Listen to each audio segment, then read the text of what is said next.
So ఈరోజు మీకు తీర్థయాత్రలు చేస్తే ఏం ఫలితం లభిస్తుందో తెలుపుతాం.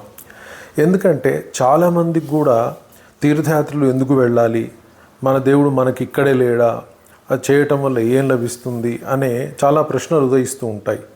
అందుచేత మహాభారతంలో తెలుపబడ్డ కొన్ని విషయాలు మీకు తెలుపుతాం. భీష్ముడికి పులస్త్య మహాముని ఈ యాత్ర ఫలితాన్ని గురించి తెలిపాడు. అయితే అది ఏ విధంగా తెలిపాడో చూద్దాం. తీర్థయాత్రలలో భూప్రదక్షిణం చేసిన వాడికి ఎలాంటి ఫలితం కలుగుతుందో తెలపండి అని భీష్ముడు అడిగాడు. అప్పుడు పులస్త్యుడు ఏమని చెప్తా ఉన్నాడంటే, తీర్థయాత్రలు మునులకు ఆశ్రయాలు. సో అందుచేత ఈ తీర్థయాత్రలు చేస్తే ఎలాంటి ఫలితం వస్తుందో చెప్తాను విను అని చెప్తా ఉన్నాడు. ఈ ఎవని చేతులు కాళ్ళు మనస్సు స్వాధీనంలో ఉంటాయో, విద్య తపస్సు కీర్తి కలిగి ఉంటాడో వాడు తీర్థయాత్రల ఫలితాన్ని పొందుతాడు అని చెప్తున్నాడు. అలాగే ప్రతి గ్రహానికి దూరమై ఆనందంగా అహంకార రహితంగా ఉంటాడో తీర్థయాత్ర ఫలితాన్ని అందుకుంటాడు అని అంటున్నాడు.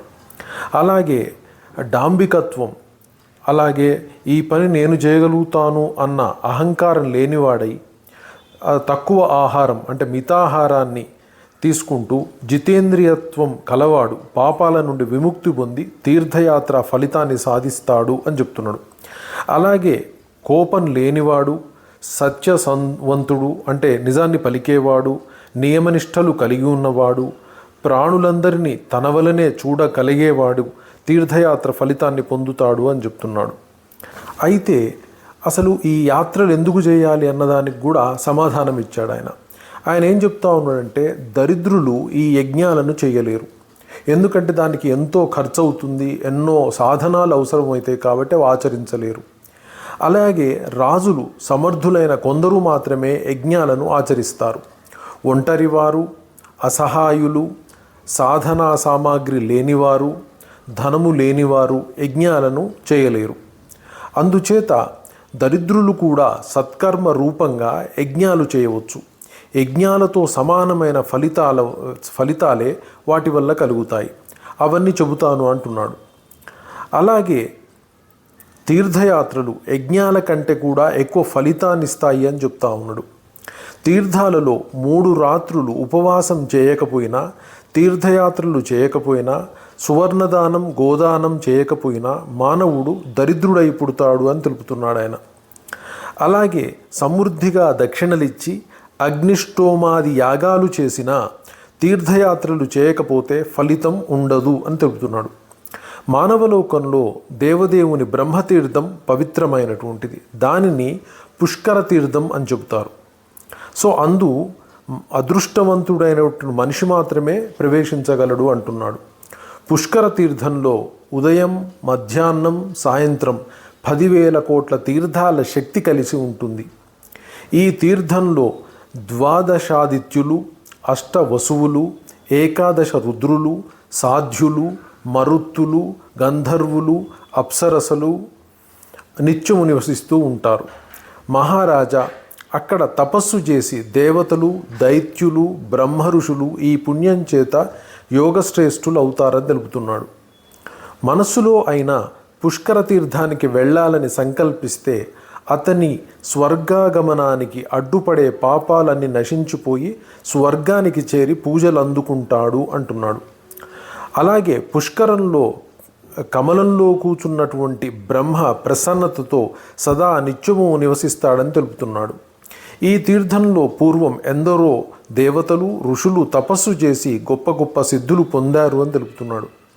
అక్కడ స్నానం చేసి దేవతలకు పితరులకు పూజ చేసిన వాడు అశ్వమేధ యాగ ఫలితం కంటే 10 రెట్ల ఫలం సాధిస్తాడని చెప్తున్నాడు. పుష్కరారణ్యంలో ఒక్కనికైనా అన్నదానం చేస్తే ఆ పుణ్యం చేత ఇహలోక పరలోకాలలో ఆనందాన్ని పొందుతాడు. శాఖ ఫల మూలాలతో స్వయంగా జీవిస్తూ అదే శ్రద్ధతో సకల దోషాలను ఎంచక బ్రాహ్మణులకి దానం చెయ్యాలని తెలుపుతున్నాడు. పుష్కర స్నానాన్ని కార్తీక పూర్ణిమ నాడు చేసినట్లయితే మనుషుడు బ్రహ్మ సన్నిధిలో చాలా కాలం జీవిస్తాడు అని తెలుపుతున్నాడు. అలాగే ఉదయాన సాయం సమయాన 2 చేతులు జోడించి 3 పుష్కర తీర్థాలను తలిచేవాడు సర్వతీర్థాలలో స్నానం చేసిన వాడవుతాడు. పుట్టినది మొదలు ఇప్పటి వరకు చేసిన పాపాలు స్త్రీవైనా పురుషుడివైనా పుష్కర స్నానంతో అన్నీ నశిస్తాయి. సమస్త దేవతలలో విష్ణువు ఎట్లు మొదటివాడో అట్లే సర్వతీర్థాలలో పుష్కరమే మొదటిది. పుష్కర తీర్థంలో 12 ఏండ్లు గడిపిన మానవుడు అన్ని యాగాలు చేసిన ఫలితాన్ని పొంది చివరికి బ్రహ్మలోకాన్ని పొందుతాడు.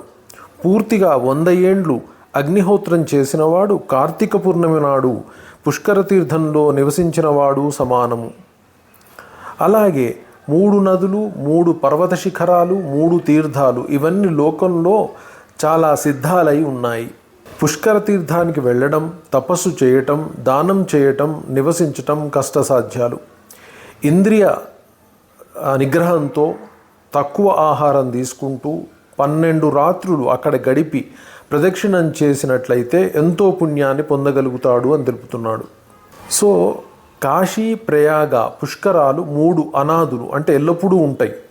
అలాంటి ఈ పుష్కరం కాశీ ప్రయాగల వంటిది అని పుష్కర స్తుతి ఉన్నది. సో యాత్రా ఫలితము ఈ విధంగా మనిషి పొందవచ్చని, సో యజ్ఞయాగాదుల్లాంటివి గొప్ప గొప్ప దానాలు చేయలేనప్పుడు తీర్థయాత్రలకు పోయినట్లయితే, అలాగే పుష్కర తీర్థంలో స్నానమాచరించినట్లయితే ఖచ్చితంగా వాళ్ళు ఈ యజ్ఞ యాగాదుల దానాదుల ఫలితాలు పొందుతారు తీర్థయాత్రల వల్ల అని పులస్త్య మహర్షి భీష్ముడికి తెలిపినాడు. ఇది యాక్చువల్గా తీర్థయాత్ర ఫలితం. ఇంతేకాకుండా మరెన్నో ఫలితాలు ఉన్నాయి. భవిష్యత్తులో మరికొన్ని విషయాలు మీకు తెలుపుతాం. Thank you very much.